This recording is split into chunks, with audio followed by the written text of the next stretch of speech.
कैसे हैं आप लोग? मैं आलोक स्वागत करता हूँ आप सभी का electrical with Alok YouTube channel पे। जैसा कि आप लोगों को पता है, पीजीसीएल इस बार इलेक्ट्रिकल इंजीनियरों के लिए वरदान बन के आया हुआ है। पिछली उसकी रिक्वायरमेंट कंप्लीट नहीं हुई थी। इस बार पीजीसीएल ने सबसे ज़्यादा सीट अपनी हिस्ट्री में सबसे ज़्यादा सीट एक साथ लाया है, वो भी मिशन मोड के तहत। आप लोगों को पता है इसका एग्ज़ाम उन्होंने बता दिया है कि अक्टूबर में इसके एग्ज़ाम लेंगे, तो सीधी सी बात है वो जनवरी-फरवरी में ज्वाइन तक करवा देंगे। बहुत फास्ट चलता है भाई पीजीसीएल। तो फिर पीजीसीएल का फॉर्म लास्ट डेट 23 सितंबर तक है और बहुत सारे बच्चों को कन्फ्यूजन्स अभी भी हैं, किस रीजन में फॉर्म डालें, किस बेसिस पे रीजन सेलेक्ट करें। कुछ कुछ ये तो होनी चाहिए कि सिर्फ सीट देखें सबसे ज़्यादा और फिर रीजन सेलेक्ट कर लिए, नहीं। तो कुछ कुछ फैक्टर्स हैं जिसको रीजन सेलेक्ट करने से में ध्यान रखना चाहिए। हम आज उस फैक्टर्स पे बात कर रहे हैं कि क्या आपका अप्रोच होना चाहिए रीजन सिलेक्शन को लेके। तो देखिए, आपको पता है कि इस बार सीटें ज़्यादा हैं और ये ज़्यादा एक साथ दिखते हैं, बट ये अलग-अलग 10-11 रीजन्स में बढ़ जाते हैं। तो स्टूडेंट भी उसी रेशियो में रीजन में बढ़ जाते हैं। इसीलिए पिछली बार आप लोगों ने देखा 178 टोटल सीटें थी और मैक्सिमम किसी भी रीजन की कट ऑफ गई तो 113 नंबर की कट ऑफ गई है किसी रीजन की। और फिर जहाँ WR2 जहाँ सबसे ज़्यादा सीटें थी वहाँ एवरेज कट ऑफ गया है 107 यूआर का और फिर उसी अकॉर्डिंग ओबीसी के कुछ कट ऑफ हैं। तो मैं आप लोगों को यही बताना चाहता हूँ, अक्सर देखा जाता है कि सीट जहाँ ज़्यादा है बच्चा वहाँ मूव करना चाहता है, ईज़िली वहाँ भागना चाहते हैं। देखिए ये ठीक है, अप्रोच सही नहीं, लेकिन मैं बताता हूँ कि आपको डिसाइड कैसे करनी चाहिए। सबसे पहले तो आपको अपना कैटेगरी ध्यान रखना चाहिए। अगर कोई बच्चे ओबीसी से हैं, तो वो बच्चे ये ना देखें कि ओवरऑल सीट ज़्यादा कहाँ है, वो ये देखें कि ओबीसी प्लस यूआर मिला के सबसे ज़्यादा सीट कहाँ है। एनआर 1 में पढ़ते हैं, उसी तरह से अलग-अलग। एक्चुअली सब बच्चे अगर भाग जाएँ उसी तरफ जिधर सीट ज़्यादा है, तो स्वाभाविक है वहाँ बच्चे बढ़ जाएँगे। तो कोशिश करें आप लोग कि अगर आपके सेट मेरा हमेशा अप्रोच था कि आप पहले सेट लगाएँ, क्योंकि इस बार के जो कट ऑफ है मुझे नहीं लगता है कि कट ऑफ 105 से किसी भी रीजन का 105 से ज़्यादा कट ऑफ जाने वाले हैं, क्योंकि पिछली बार से दुगुनी सीटें इस बार हैं, सीटें बढ़ गई हैं और तो कट ऑफ 105 107 जाएगा, उतने भी कम नहीं जाएँगे, क्योंकि पिछली बार किसी को नहीं पता था कि जीके जीएस ऐड हुए हैं, बट इस बार सबको पता है कि जीके जीएस भी हैं, तो वो इसके लिए वेल प्रिपेयर्ड आएँगे, तो वे थोड़े उसमें स्कोर बढ़ेंगे। मैं इसीलिए कहता हूँ 105 नंबर बहुत सेफ ज़ोन है, किसी भी ज़ोन के लिए सेफ है। तो आप क्या करें, पहले सेट लगाएँ। अभी आपके पास 20 तारीख तक टाइम है। एक बेस्ट अप्रोच रहेगा, जिन्होंने फॉर्म सबमिट कर दिया तो कर दिया, जिन्होंने नहीं किया है वो क्या करें, इतने 5 दिनों में कम से कम 2-3 सेट लगाएँ। उससे अपने स्कोर को मापें कि आज का आपका स्कोर क्या जा रहा है। अगर आपके स्कोर 100 जा रहे हैं, 102, 103, 105 जा रहे हैं, तो आप फ्री हैं किसी भी रीजन में फॉर्म डालने के लिए। तब आप देखें कि उतने दूर ना जाए, जैसे नॉर्थ के स्टूडेंट साउथ जाना चाहते हैं कट ऑफ कम को लेके। अगर आपके स्कोर 110 हो रहे हैं उस एवरेज में, तो फिर आप सेफ ज़ोन में हैं, अब आप अपने नियरेस्ट ज़ोन डाल सकते हैं। लेकिन फिर भी बहुत बच्चे सोचते हैं नहीं, रिस्क क्यों लेना, रिस्क क्यों लेना? तो अच्छी बात है, रिस्क क्यों लेना? लाइफ़ की सवाल है, रिस्क क्यों लेना? तो बेस्ट अप्रोच है, आप पहले जाएँ प्रॉपर उस पीजीसीएल का सेट लगाएँ न्यू पैटर्न पे और फिर वहाँ से अपने स्कोर को ऑब्ज़र्व करें। अगर आप बाउंड्री पे रहते हैं यानी 90 टू 100 के बीच में आपका स्कोर जा रहा है, तो आपके लिए ज़्यादा ज़रूरी है कि सही रीजन कौन-सा होगा। देखिए, जहाँ ज़्यादा सीटें होती हैं, सारे बच्चे वहीं भागते हैं। ये सब ट्रेंड देखा गया है। इससे क्या होता है कि उस रीजन का कट ऑफ उतना कम नहीं जाता जितना सोच लेते हैं सभी। इवन कि जिसमें कम-कम सीट रहते हैं उसके उस रीजन के कट ऑफ कम जाता है। ऐसा पिछली बार देखा गया है।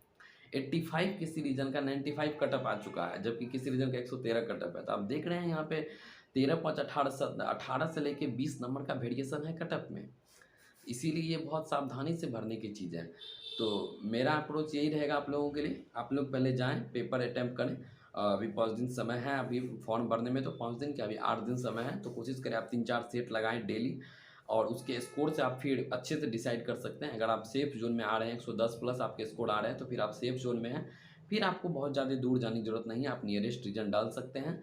और अगर आपके स्कोर बाउंड्री पे रह रहे हैं, तो फिर आप रीजन सीट को ध्यान में रखते हुए आप अपने कैटेगरी, जो बच्चे ईडब्ल्यूएस से हैं, वो ईडब्ल्यूएस प्लस यूआर सीट को काउंट करते रहेंगे और उस अकॉर्डिंग अपने सीट के तालमेल बैठा के उसे फॉर्म भरना है। ये बहुत ज़रूरी चीज़ें हैं, क्योंकि अंधेरे में तीर चलाने से कुछ नहीं होगा। आप अगर सेट लगाएँगे, आपको पता चल जाएगा कि अच्छा मेरे स्कोर इतने आ रहे हैं, यानी हमको कितना इम्प्रूव करना है। और उसी मंथ में एसएससी के भी एग्ज़ाम है, आप लोग को पता है 9, 10 और 11 अक्टूबर को। तो एसएससी एग्ज़ाम के बाद जस्ट मूव कर जाना है पीजीसीएल एग्ज़ाम के लिए। तो इसीलिए बेहद ज़रूरी हो जाता है इस बात को कि सेट दे के आप ये करें। आप सेट दें, अपना लेवल जाँचें, उसके बाद फिर रीजन डिसाइड करें। वो बेहतर डिसीज़न हो सकता है। मेबी इससे तो बेहतर ही होगा जो आप ऐसे डिसाइड कर रहे हैं सीट्स की संख्या देख के, वैकेंसी देख के डिसाइड कर रहे हैं कि इस रीजन के कट ऑफ कम जाएँगे, इस रीजन के कट ऑफ कम जाएँगे। इमेजिनेशन की दुनिया में बैठे हुए आप सेट तो लगाइए। ऑल इंडिया का तो पेपर सेम है, आप सेट लगाइए और फिर आपके स्कोर आपको ऑटोमेटिक जवाब देंगे कि आप किस रीजन में ज़्यादा सेफ रह सकते हैं। तो ये हो सकता है रीजन सेलेक्ट करने का। साथ ही साथ पीजीसीएल को लेके मैं बोलूँगा कि मैथ उसमें कैलकुलेटिव आते हैं, तो मैथ कोशिश करें कि आप देखते रहने का, मैथ बनाते रहने का और आपके डेली रूटीन में मैथ शामिल रहे, क्योंकि मैथ स्कोरिंग है। अगर आप 15 में से 10 प्लस मैथ भी वहाँ बना लेंगे तो ये काम आपके स्कोर को बूस्टअप करने की यही सब चीज़ें हैं। मैथ, रीजनिंग, जीके जीएस ठीक है, मानते हैं पकड़ कर नहीं आ सकता है, इसकी गारंटी भी नहीं ली जा सकती है जीके जीएस की, लेकिन मैथ की तो गारंटी ली जा सकती है, रीजनिंग की तो गारंटी ली जा सकती है। 120 टेक्निकल में से कम आपके 90 स्कोर अगर वहाँ से हो जा रहे हैं या फिर 70 टू 75 स्कोर भी वहाँ से हो पा रहे हैं और फिर इधर 50 में से अगर आप 30 स्कोर भी कर पा रहे हैं तो फिर ओवरऑल स्कोर आपका 105 पहुँच रहा है। इसीलिए बेहद ज़रूरी हो जाता है कि सेक्शन वाइज टारगेट करके इसे करने का। मैं कहूँगा जो बच्चे एसएससी को टारगेट किए हुए हैं और उनके स्कोर भी एसएससी में अच्छे आ रहे हैं तो वो फ़िलहाल मूव ना करें, वो प्लीज़ एसएससी की ओर ही अपना झुकाव दें और फिर जैसे ही एसएससी के एग्ज़ाम ख़त्म होंगे वो फिर मूव कर जाएंगे पीजीसीएल की ओर। वो फिर पीजीसीएल के सेट लगाएंगे और फिर कंट्रोल सिस्टम जो भी एक्स्ट्रा सिलेबस पढ़नी है पीजीसीएल के लिए वो फिर पढ़ने के लिए देखेंगे।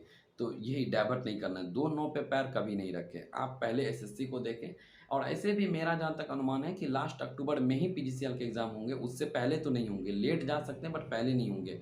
यानी कि लास्ट अक्टूबर जो है वो 20 से लेकर 30 अक्टूबर के बीच में भी वो एग्ज़ाम कंडक्ट करा लें।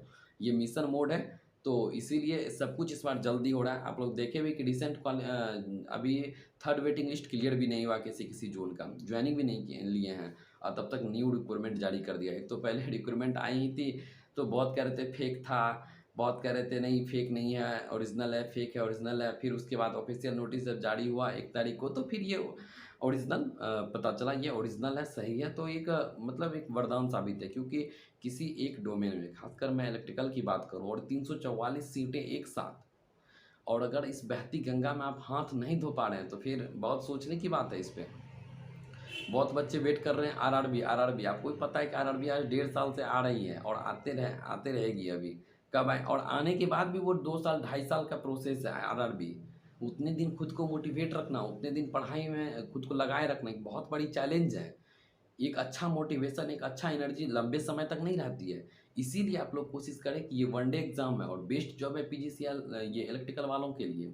खुद के डोमेन के अपने ब्रांच से रिलेटेड जॉब है, आपको सेटिस्फेक्शन रहेगा हमेशा। इसीलिए वनडे एग्ज़ाम है, आप लोग टोटली फोकस करें कि इस बहती गंगा में हाथ धो के निकल जाने का। एक एग्ज़ाम में कभी ना पढ़ें आप आरआरबी तरआरबी, जब आएँगे आरआरबी देखेंगे तब उसकी। अभी से क्यों सोच के अपनी तैयारी को डिले करना। अभी जितनी फॉर्म अभी वैकेंसियाँ हैं और आ भी रही हैं आने वाले दिनों में, आपको क्या लगता है बार्क भी आने वाले समय में बहुत जल्द एग्ज़ाम लेने वाली है। बार्क बहुत जल्द अपना एग्ज़ाम लेने वाला है। तो यही सब चीज़ें हैं जो कि एज अ स्टूडेंट काफ़ी मोटिवेट खुद को रखने के लिए, और स्मार्ट अप्रोच यही होता है। यही सब चीज़ों को दिमाग में कैलकुलेशन, सिर्फ पढ़ाई नहीं, पढ़ाई के अलावे भी बाहर की चीज़ों से भी खुद को जोड़े रखना, कैलकुलेट करके चलना समय के साथ, ये निशानी है एक स्मार्ट अप्रोच की। तो मे बी आप लोग अब सेट लगाएंगे, उसके बाद अपने रीजन डिसाइड करेंगे तो आपको ज़्यादा इसमें डिसीजन लेना ज़्यादा आसान होगा। तो ये था पीजीसीएल के बारे में।